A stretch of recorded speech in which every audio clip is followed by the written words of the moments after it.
up to about 1 kilo. So he's holding his own in the bank today.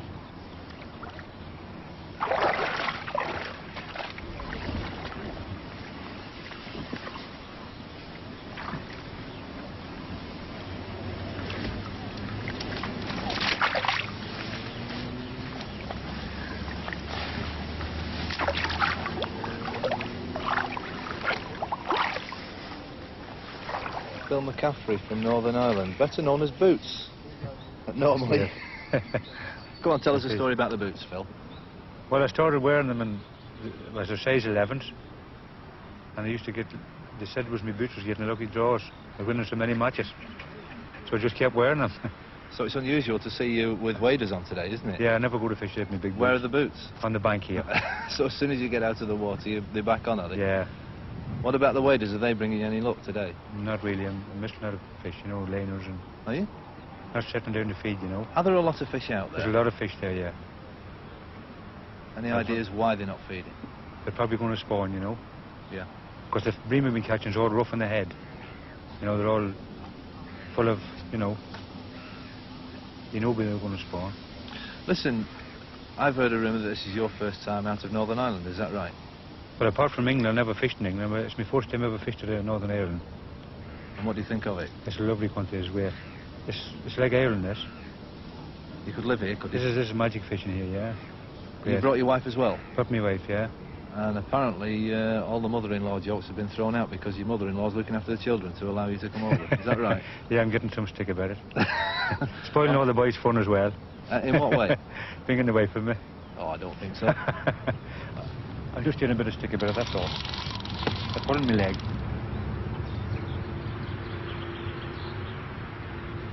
Bit of heat in the day now, and just the kind of weather we enjoyed when we went off for a spot of pike and zander fishing with the star of Howard's Way, Maurice Colborne.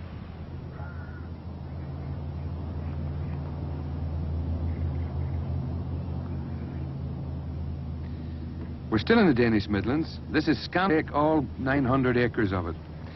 The town at the top of the lake is a medieval town. It was built around an old castle. All that remains of that now is the chapel and the round tower.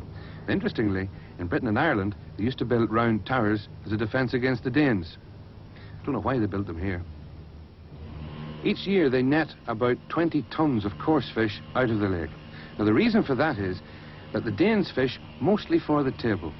So by taking the coarse fish, which they don't find so palatable, out of the lake, they give the table fish a better chance to get fatter faster.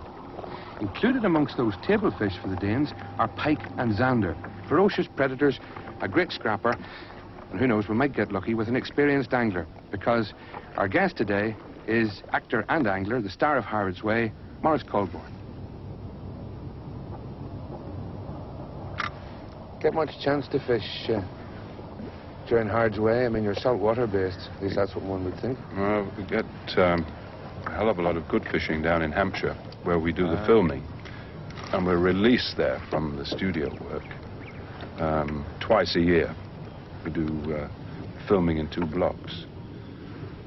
And in actual fact, I had my first chance to fish on a river, on a chalk stream down there, just about 3 weeks ago. It is a strange phenomenon that so many actors are now taking up fly fishing. Yes, it is. I think it's so easy to put a couple of rods in the car, you know, and a bag with your reels and a fly box in there. I think especially they seem to be moving over to trout fishing as well, because of that water's now eating fish.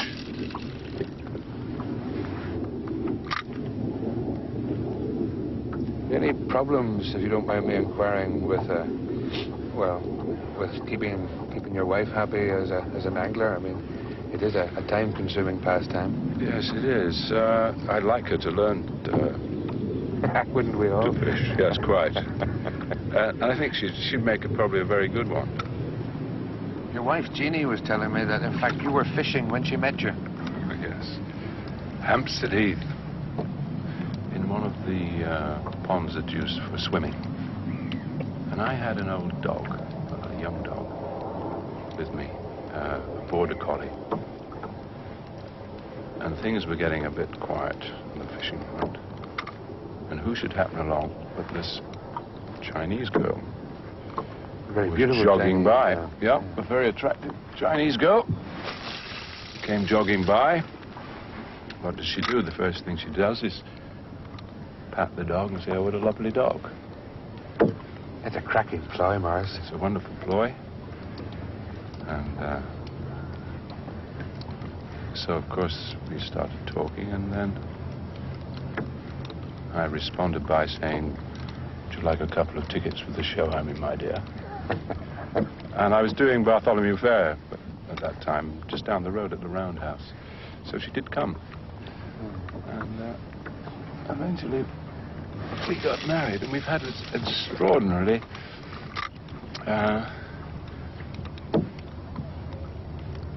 Piscean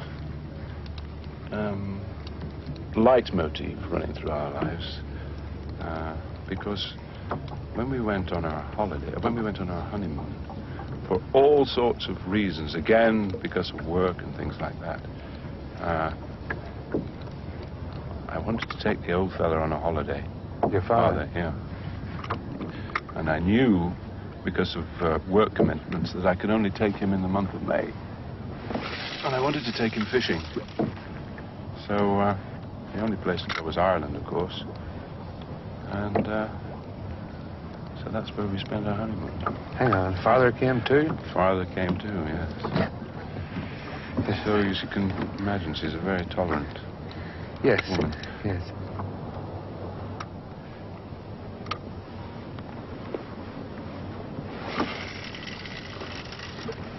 That's going out nicely. Yes, very nicely now. I was having a bit of trouble catching the bottom earlier.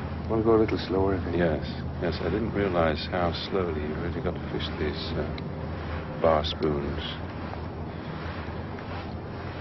I never had a Xander, I must say. We don't have them in Ireland. No, I've never caught one, although I hear there's a hell of a lot in England on the Broads and in the drains around Lincolnshire. Who taught you? I think my father taught me. Although subsequently, I think I could perhaps teach him a thing or two myself now. But we used to get on the train in Sheffield, and I seem to remember it took about 4 hours to actually get to the Lincoln drains. We used to have to stop in Lincoln. We used to catch a workman's special and wait at Lincoln Station for about an hour and a half before we got a connection down to towards Boston way.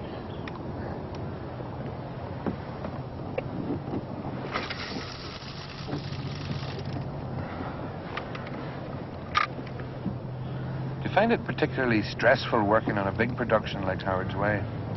Well, certainly in the first series, because there's a hell of a lot of people there in the cast. It's a huge cast. It's like doing a stage production. And I think that's one of the interesting things about Howard's Way, is that the acting styles are very, very different in it. All the actors are very, very different. I mean, some have done a lot of television, some have done a little, some haven't done any. Well, how does fishing fit into that life? As often as possible. But is it a release of tension? I mean, is it simply another passion? I think the great thing about fishing at the moment for me is when you're filming, for example, there's a hell of a lot of waiting around, and you can't do anything. You've got to be available. You've got to be on tap, and it kind of seems to slow the whole metabolism down. So that consequently, on your day off, you're often in a very strange town. You have limited time. If you can do something that you know very well and you love doing, it fills the hole, it recharges you, it keeps the kind of circuitry going round.